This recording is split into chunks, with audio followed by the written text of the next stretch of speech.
host for Miss Chloe here. Okay, all right. Let's the host welcome Miss Chloe in, please. Every day is a holiday in Bali. I like that. All right. So, yeah, I'll be the host for today's weekly meeting. So I'll take over first, yeah. I'm sorry for Yeah. interrupting. Yep. So, good morning, everyone. Welcome and thanks for joining the meeting today. This week, we are lucky to have a special guest with us. Some of you may already be familiar with her as she has attended our architect sessions in the past, so you may have met her there. Today, we have the pleasure of welcoming Chloe Paul. Chloe has an impressive background in the architecture and design industry. She's currently a business development and design manager at NSG. But first, let me share the PowerPoint for introducing her. Yep. Again, Chloe, she's a business development associate and design management at NSG Nusa Santat Group. So let's quickly go over her past experience. So from 2014 to 2022, she is a project architect and design manager at ICM Architecture. From 2022 to 2023, she is a project architect and office design manager at House Zero.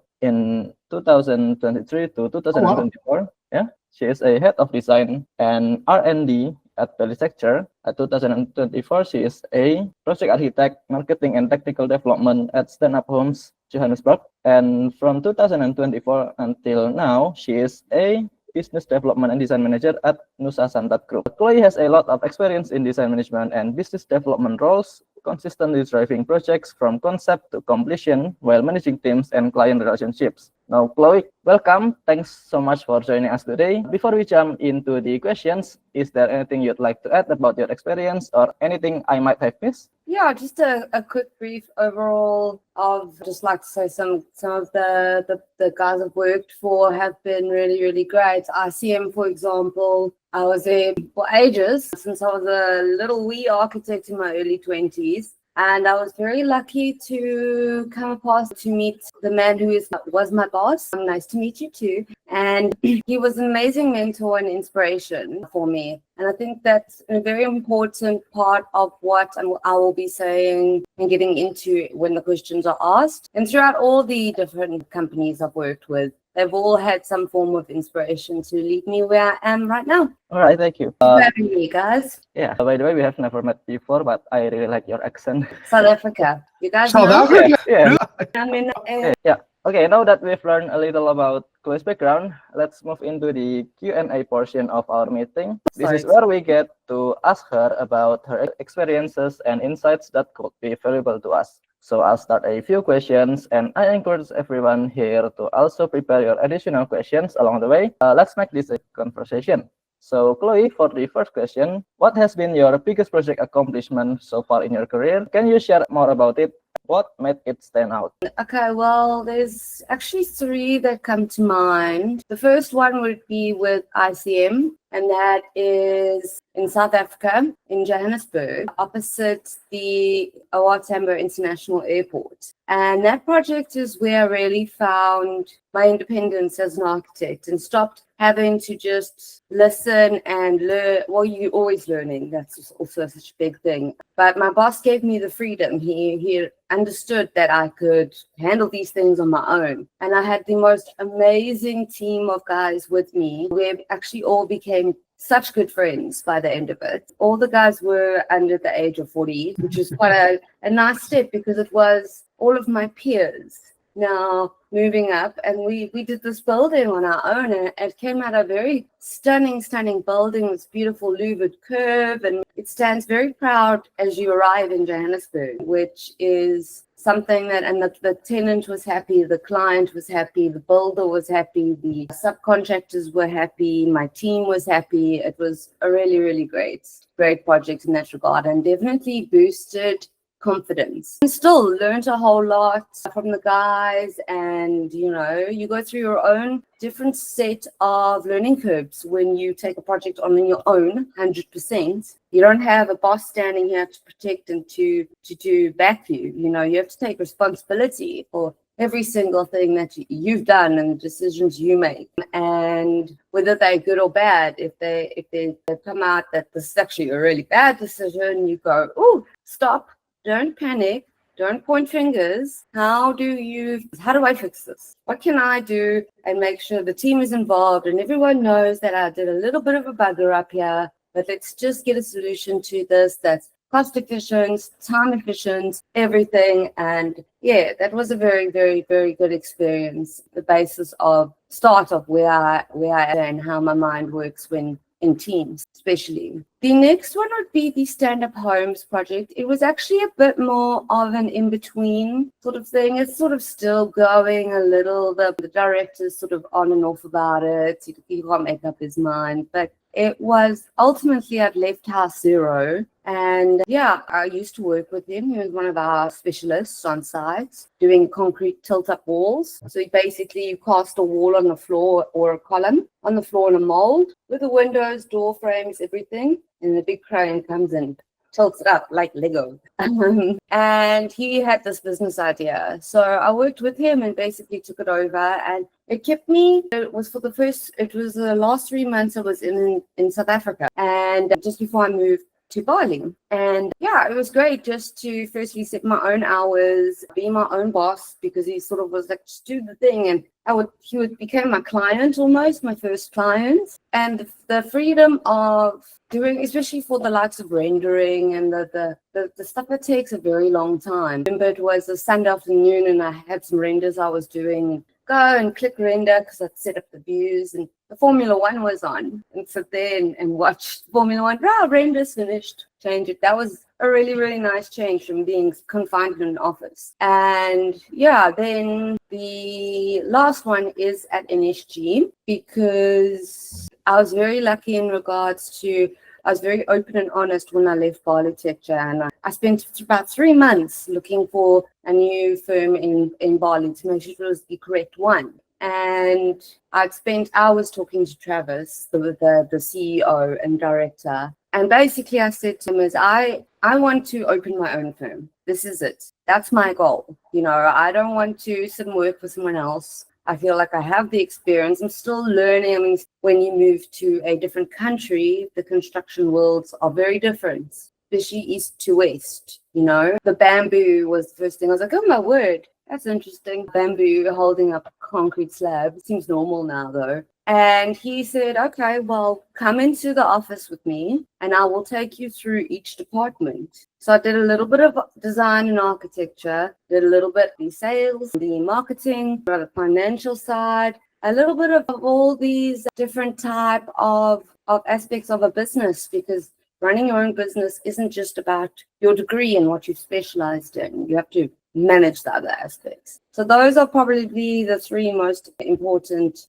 They were not just projects, but yeah, that have been accomplished in my life that have led me to where I am now. All right, thank you, Chloe. So basically, your accomplishment consists of different projects from different companies where you work for, and you met a lot of great people that boost your confidence, in which you were very appreciating about your freedom and help you found your independence, right? Yes, 100%. And the number one thing, my dad taught me many little sayings when I was younger about business, and one of them was don't burn bridges. I think that's a very important thing for the industry. And, anyone who wants to get into a professional career is don't burn bridges, because you never know. The industry is small and you can move to Bali and still there'll be some connection to someone you know in South Africa somehow, worldwide it's small. So yeah, that would be a very good piece of advice just to give everyone, first of all. Yeah.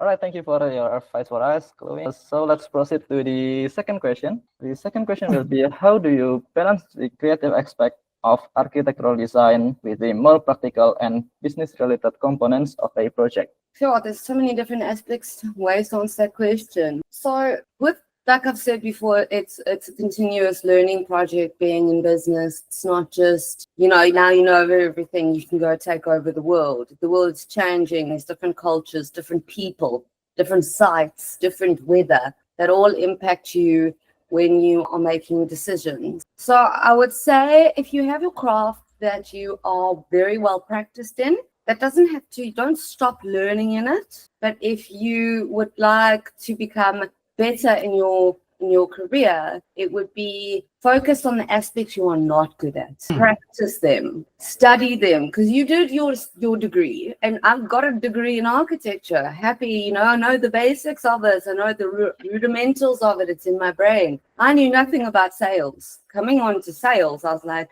oh, what now? Well, the clients go to a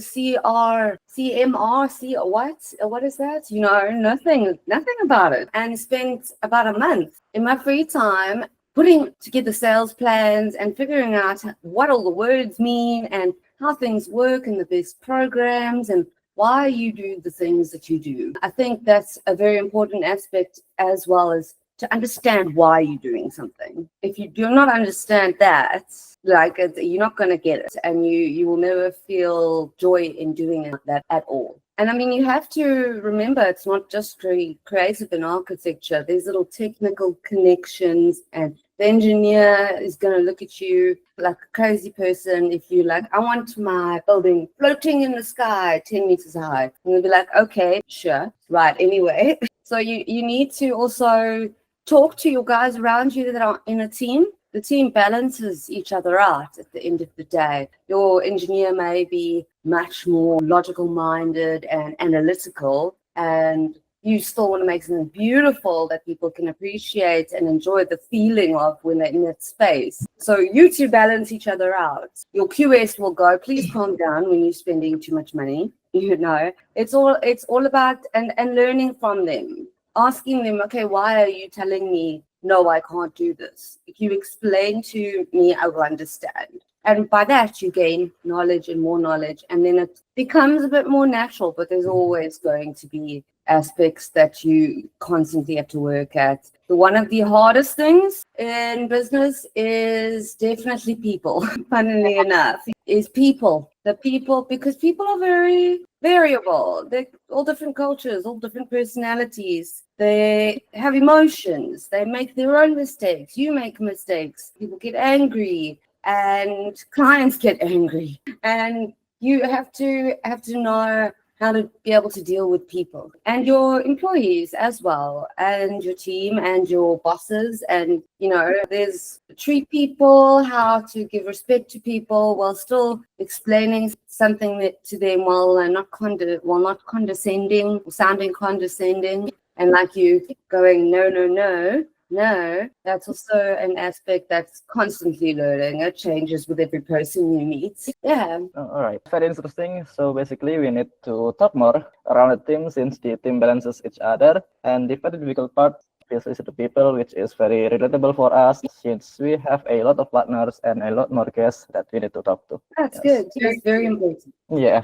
So really nice. Then for the last question. So when managing a complex project, how do you ensure smooth collaboration between different teams or departments to achieve successful results? Cool. Okay. The first thing I would say is communication. As soon as someone's not communicating, there's bound to be a bugger up there. If someone's not expressing why they've done things the way they have, if someone's not owning up to mistakes, if someone's not trying to fix their mistakes, if someone's not being honest, and not just with mistakes, but with how they're feeling and how they're struggling and how they're doing in the project. Communication is definitely key. We would the teams and I in South Africa sit once a week and have a sit-down meeting, and then once a week meet on site. And it was lots of other times I saw them because we were on similar projects, but also we would have meetings individually to sort out little tiny details and that sort of thing. So the engineer, the builder, myself, happy days, we can put a building up, That would be my number one. And number two is the second part of communication is listening. It's not just talking. When one of your people you are interacting with has something to say, give it a chance. Listen. If they're being full of nonsense, be like, please calm down and go outside or something, But generally people work better if they feel like they're appreciated, they're being listened to, and they see that others enjoy or can relate to their comments and the things that they have to say, and agree or disagree sometimes is also a great thing, and within non-anger situations. So yeah, communication both ways I think is is number one. Then another aspect is knowing the people who are around you and that you're working with. Some personalities will always clash. That's what just happens in life. You'll know that from a social context, I'm sure from a work context, that just happens. And learning the strengths and weaknesses as well of the guys around you. So, for example, at Bali Tech, there was one of the architects was extremely good in the conceptual design and beautiful building and the stunning wow presentation. And the other one was very technical, but the technical guy lacked the beauty and the beauty guy lacked the technical. I put them on a team together. And I was like, you two are going to learn from each other now. So balance the guys you have to work with and make sure you continually ask them, are you good? Is there anything you need? How are you doing today? That sort of idea, and getting everyone on the same page really is probably the most important aspect. So everyone's on the same page, the book can flow. Someone's on page 10, other one's on page 700. You can't read that book. So yeah, that's what I would comment as the working teams together and different cultures, different people, different personalities. Okay, thank you very much, Chloe. So basically, the first thing is the communication, obviously, which inside the communication, they're all talking and listening. People look better when they are being appreciated and being listened to, where they get better and get the feedback from. And the second one is knowing the people around you, where personalities clash, and learn their strengths and weaknesses. I've got a third one. Okay. Respect the guys that are around you because they've worked hard to get there. As hard as you've worked, sometimes harder, but everyone is where they are because of things that they've put their mind to. And whether it's the guy that is plastering the walls or the guy that is paying for the whole job, the client, or your staff below you, the staff above you, just give them respect. Okay. Yep. So great. That's some really valuable insights. So thanks for sharing all of that with us, Chloe. But for the audience, we are really sorry that since we have a limited time, there will be no additional questions from you. Yeah. So that's all for the questions for today. So thank you, Chloe, for sharing your story and insights with us today. We really appreciate you taking the time to join our meeting and share your experience. Thank you, guys. Thank you. And wish me luck, everyone. I'm starting on the path now of my own business. Good luck on that. And before we wrap up, I just want to give you the option. If you'd like, you can stay with us for the rest of the meeting, or if you have other matters to attend to, you are free to leave whenever you need to. I'll sit and listen to you guys talk. Let's learn more, right? Yeah. So once again, thank you for joining us. We hope to continue learning from you in the future. It's only a pleasure. Thank you guys for inviting me. I appreciate it. Okay,